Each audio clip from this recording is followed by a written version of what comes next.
আপনার কি আয়ুষ্মান ভারত কার্ড হবে নাকি আবেদন করলেও বাতিল হয়ে যাবে? অনেকেই ভাবছেন সবার জন্যই ৫,০০,০০০ টাকার ফ্রি চিকিৎসা মিলবে, কিন্তু বাস্তবে এমন কিছু নিয়ম রয়েছে যার কারণে বহু মানুষ এই প্রকল্পের বাইরে চলে যেতে পারেন।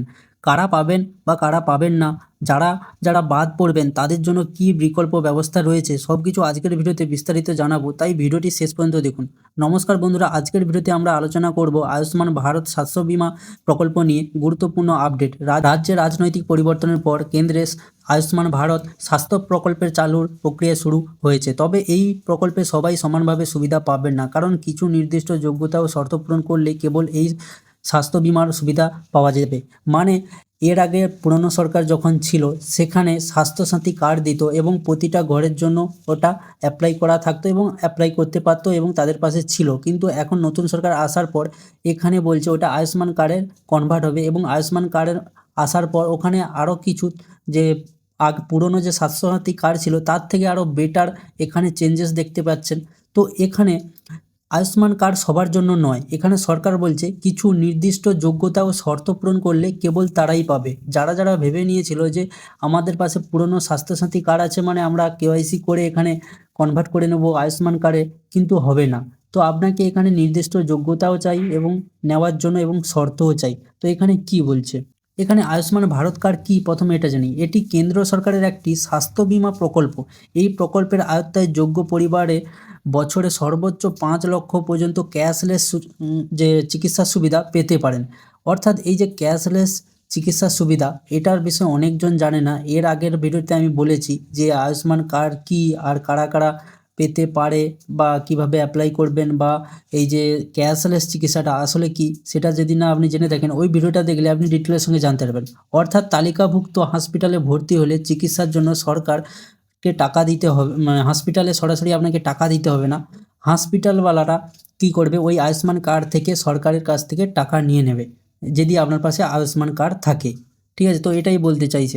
এবার কারা আবেদন করতে পারবে, বর্তমান নির্দেশিকা অনুযায়ী প্রথম ধাপে বিশেষভাবে আগ্রহীকারী দেওয়া হচ্ছে ৭০ বছর বা তার বেশি বয়সী প্রবীণ নাগরিকদের জন্য। মানে যারা নতুন এখন আবেদন করতে চায় বা যারা সরকার চাইছে যে বেশি আগ্রহী সরকার, যে যারা ৭০ বছর বা তার বেশি বয়সী নাগরিক, তাদের জন্য আয়ুষ্মান কার্ড ইজিলি তারা অ্যাপ্রুভ পেয়ে যাচ্ছে। ঠিক আছে, এছাড়া নির্দিষ্ট কিছু শ্রমিকজীবী পেশা মানুষদের এই প্রকল্পের আওতায় আসতে পারেন। যেমন মানে কি বলছে এখানে, বলছে এমন কোনো বাড়িতে যাদের আর্থিক অবস্থা অতটা ভালো নয়, যারা শ্রমিক টাইপের পরিবার, তো তাদের জন্য এই আয়ুষ্মান কার্ড বেস্ট এবং তারা খুব তাড়াতাড়ি পেয়ে যাবে। এবার যেমন এখানে বলছে কী কী কাজ করলে, যেমন গৃহ পরিচালক বা হকার, সাফাই কর্মী, রাজমিস্ত্রি, রিক্সা চালক বা নিরাপত্তারক্ষী, টেকনিশিয়ান, এইরকম যারা কাজ টাজ করে তাদের জন্য এই আয়ুষ্মান কার্ড অ্যাপ্লাই করলে তারা ইজিলি পেয়ে যাবেন। এছাড়া সরকার অনুমোদিত আরও কয়েকটি যে শ্রমিক ভিত্তিক পেশা রয়েছে, মানে আরও শুধু এই সব যে কাজ করলে আপনি পেয়ে যাবেন তা সত্ত্বেও আলাদা আলাদা এমন কোনো কাজ রয়েছে যেটা সরকার অনুমতি দিলে সেগুলো কাজ করলেও আপনি পেয়ে যাবেন। এবার আসি কারা কারা সুবিধা নাও পেতে পারেন।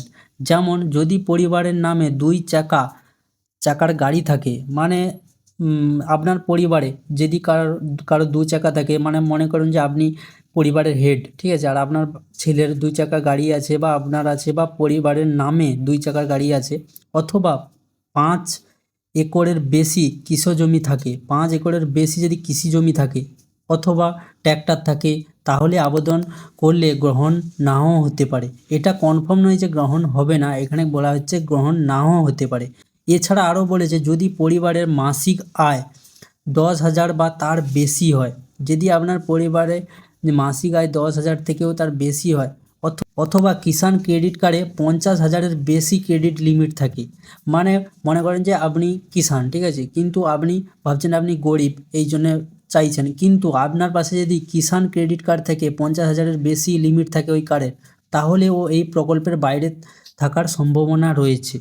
ঠিক আছে, আরও কারা কারা বাদ পড়তে পারেন, যেমন সরকারি চাকরিজীবী, সরকারি পেনশনভোগী, তাদের পরিবারের সদস্য এবং তাদের তথ্য সামাজিক ও অর্থনৈতিক যে যোগ্যতার মধ্যে পড়েন, মানে যারা সরকারি চাকরি করে বা যারা পেনশন পায় সরকারের থেকে, তাদের পরিবারের সদস্য, মানে সে এক পরিবারের মধ্যে যে কোনো সদস্য যদি এইসব হয়ে থাকে, এবং তাদের যদি অর্থনৈতিক ভালো থাকে তাহলেও এখানে কী হবে, বাদ পড়তে পারেন। ঠিক আছে, এবার যারা যারা বাদ পড়বেন তাদের কি হবে, মনে করেন যে আপনার পরিবারে এই সমস্যার জন্য বা এই এর জন্য আপনি বাদ পড়েছেন, তাহলে কী হবে? তাহলে আপনার যদি আয়ুষ্মান কার্ড না হয় তাহলে কি হবে? এই ক্ষেত্রে রাজ্য সরকারের পক্ষ থেকে মুখ্যমন্ত্রী স্বাস্থ্য বিমা নামে একটি পৃথক স্বাস্থ্য বিমা প্রকল্প চালুর কথা বলা হয়েছে। মানে গেছে এখানে সেখানে যোগ্য ব্যক্তিরা প্রতি বছরে 5 লক্ষ পর্যন্ত ক্যাশলেস চিকিৎসা সুবিধা পেতে পারেন, তবে এর নিয়ম ও যোগ্যতা সরকারিভাবে প্রকাশিত নির্দেশিকার উপর নির্ভর করবে।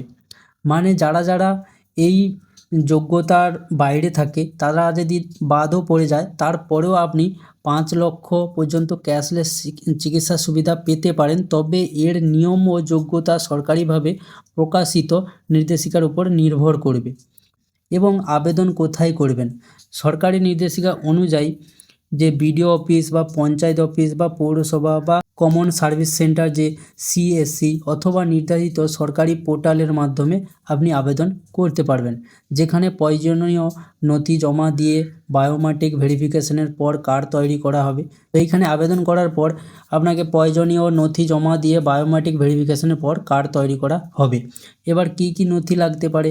সাধারণতভাবে Aadhaar card, voter card, ration card, mobile number, bank account যদি প্রয়োজন থাকে এবং বয়স প্রমাণ এবং ঠিকানা প্রমাণ লাগবে। আয়ুষ্মান ভারত প্রকল্প একটি গুরুত্বপূর্ণ স্বাস্থ্য বিমা উদ্যোগ হলেও সব নাগরিক সক্রিয়ভাবে এই সুবিধা পাবেন এমন নয়। যোগ্যতা, বয়স, পেশা এবং অন্যান্য সরকারি শর্ত পূরণ করলেই আবেদন গ্রহণ করা হবে। তাই কোনো গুজবে বিশ্বাস না করে আবেদন করার আগে সরকারি নির্দেশিকা ভালোভাবে পড়ে নিন। এবার ভিডিওটা যদি ভালো লাগে তাহলে একটি লাইক করবেন, বন্ধুদের সঙ্গে শেয়ার করবেন এবং পশ্চিমবঙ্গ সরকারের প্রকল্প, স্বাস্থ্য বিমা ভাতা ও নতুন আপডেট সবার আগে জানতে আমাদের চ্যানেলটি সাবস্ক্রাইব করে বেল আইকনটি অন করে রাখুন। ধন্যবাদ।